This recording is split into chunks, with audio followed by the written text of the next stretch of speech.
महाराष्ट्राच्या शिवसेना पक्ष आणि धनुष्यबाण चिन्हाच्या वादावर आज सर्वोच्च न्यायालयात महत्त्वाची सुनावणी होणार आहे।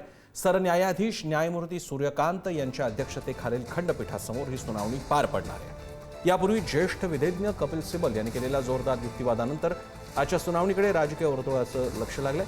शिवसेना पक्ष आणि निवडणूक चिन्हावरील अधिकाराच्या या कायदेशीर लढाईत आज न्यायालयात नेमके कोणते मुद्दे मांडले जातात हे महत्त्वाचं ठरेल। आजच्या सुनावणीत न्यायालयाकडून काय निरीक्षण नोंदवलं जातं किंवा पुढील सुनावणीबाबत काय निर्णय घेतला जातो याकडे दोन्ही गटांसह राज्यातल्या राजकीय वर्तुळाचं लक्ष लागलं। शिवाजी काळे दिल्लीहून आपल्यासोबत आहेत। शिवाजी, सलग 2 दिवस मागच्या आठवड्यामध्ये सुनावणी झाल्यानंतर आता आज 2 वाजल्यानंतर ही सुनावणी पुन्हा एकदा सुरू होईल।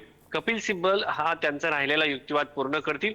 त्यानंतर ॲडव्होकेट अभिषेक मनु सिंघवी हे आज युक्तिवाद करू शकतात आणि त्यानंतर शिंदे गटाचा युक्तिवाद होईल आणि त्यानंतर पुन्हा एकदा रिजॉइंडर म्हणून ठाकरे गट आपला युक्तिवाद सादर करू शकतो। आतापर्यंत जो युक्तिवाद कपिल सिब्बल यांनी केलेला आहे त्यामध्ये ओरिजिनल पक्ष, संसदीय पक्ष, ओरिजिनल पक्षांचे अधिकार आणि संसदीय पक्षांचे अधिकार या संदर्भामध्ये त्यांनी युक्तिवाद केलेला आहे। आणि तिसरा मुद्दा जो प्रश्न उपस्थित करण्यात आले होते न्यायाधीशांकडनं ते होते पक्षांतर्गत लोकशाहीचे, पक्षाध्यक्षांना असणारे अधिकार आणि त्यामुळे पक्षावरती एकाधिकारशाही निर्माण होते का असे प्रश्न निर्माण झाले होते। त्यानंतर आजची जी सुनावणी आहे ती साधारणपणे कोणत्या मुद्द्यावरती असणार आहे हे पाहणं महत्त्वाचं आहे। आतापर्यंत पक्षाचे अधिकार, ओरिजिनल पक्ष आणि संसदीय पक्ष यांचे अधिकार याच्यावरती आतापर्यंत अनेक ठिकाणचे अनेक केसेसचे जे दाखले जे होते ते कपिल सिब्बल यांनी दिलेले आहे। आणि पार्टी आणि सिम्बॉल देताना आतापर्यंत इलेक्शन कमिशनने जे अधिकार वापरलेले आहेत ते कशी चुकीचे आहेत असं आणि त्याच्यासाठी जे जे दाखले दिले आहेत